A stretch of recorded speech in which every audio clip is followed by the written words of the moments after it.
মাসীহুল্লাহ। আল্লাহ পাক রব্বুল আলামিন বলেন, ইহুদিরা বলে হযরত উযাইর আলাইহিস সালাতু ওয়াস সালাম নামে একজন পয়গম্বর ছিল। ইহুদিরা বলে উযাইর হলো আল্লাহর সন্তান, আর খ্রিস্টানরা বলে মাসীহ ঈসা হলো আল্লাহর সন্তান। নাউযুবিল্লাহ। আর আমরা যারা ঈমানদার আছি, ঈমানদাররা উঠতে বসতে চলতে ফিরতে খাইতে ঘুমাইতে সব হালতের মধ্যে ঈমানদাররা একটা কথা বলে, কুল হুয়াল্লাহু আহাদ আল্লাহুস সামাদ লাম ইয়ালিদ ওয়া লাম ইউলাদ ওয়া লাম ইয়াকুল লাহু কুফুয়ান আহাদ। আমার আল্লাহ কাউকে জন্ম দেন নাই, কারো থেকে জন্ম নেন নাই, এই একমাত্র সমস্ত কিছুর অধিপতি হলেন। জবান খুলে বলেন কে? এ ভাইরা আমার, আল্লাহ পাক রব্বুল আলামিন তো একদিন আল্লাহ তার রহমত, তার ছায়া, তার সব কিছু আল্লাহ পাক আমাদের জন্য রেখে দিয়েছেন। এই কারণে আল্লাহ পাক রব্বুল আলামিন বলেন, জমিনের ভিতরে স্বীকারোক্তি দিবা।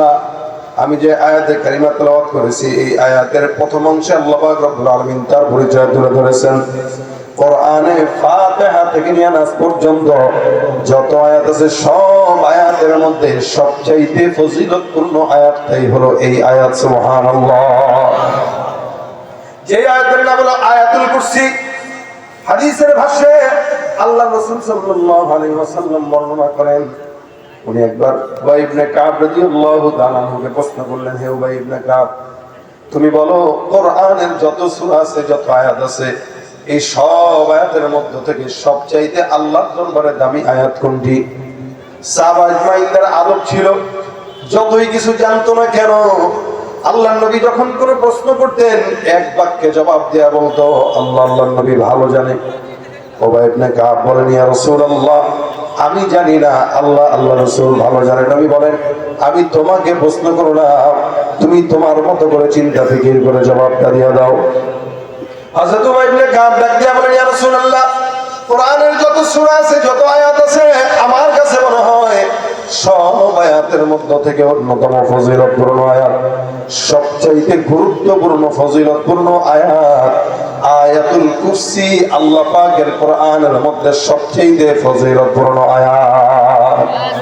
নবী আমার সাল্লাল্লাহু আলাইহি ওয়াসাল্লাম উবাই ইবনে কাবের বুকের ভিতরে একটা ধাক্কা দিয়ে বললেন, শাবাশ, হ্যাঁ, তোমার ইলম অনুযায়ী আল্লাহর কোরআনের আয়াতটাই হলো সবচেয়ে ফজিলতপূর্ণ। কোরআনের একটা চূড়া আছে, যে চূড়াটা হলো সবচেয়ে উঁচু। একটা পাহাড়ের মধ্যে, পাহাড়ের উঁচু জায়গাটা সবচেয়ে উঁচু থাকে, ওটাকে চূড়া বলা হয়।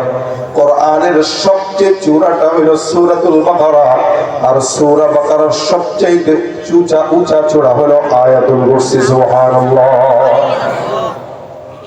আয়াতুল কুরসির ব্যাপারে পয়গম্বর হাদিসে বর্ণনা করেন, আল্লাহ নবী সাল্লাল্লাহু আলাইহি ওয়াসাল্লাম বলেন, আয়াতুল কুরসি এমন একটা ফজিলতপূর্ণ আয়াত, রাসূল আমার নেতা, উৎসাহ আমার চির অম্লান, ইতিহাস বীর গাথা, এক আল্লাহ ছাড়া আমার দিলে, এক আল্লাহ ছাড়া আমার দিলে নেই তো কারো ভয়, এক আল্লাহর গোলাম আমি, এই তো পরিচয় আমার, এই তো পরিচয়, আল কোরআনের সৈনিক আমি, নেই তো কোনো ভয়, এক আল্লাহর গোলাম আমি, এই তো পরিচয় আমার, এই তো পরিচয়। ঠিক কি না?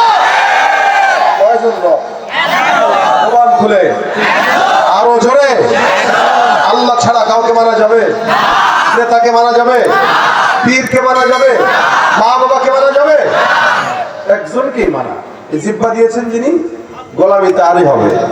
কথা ঠিক কিনা?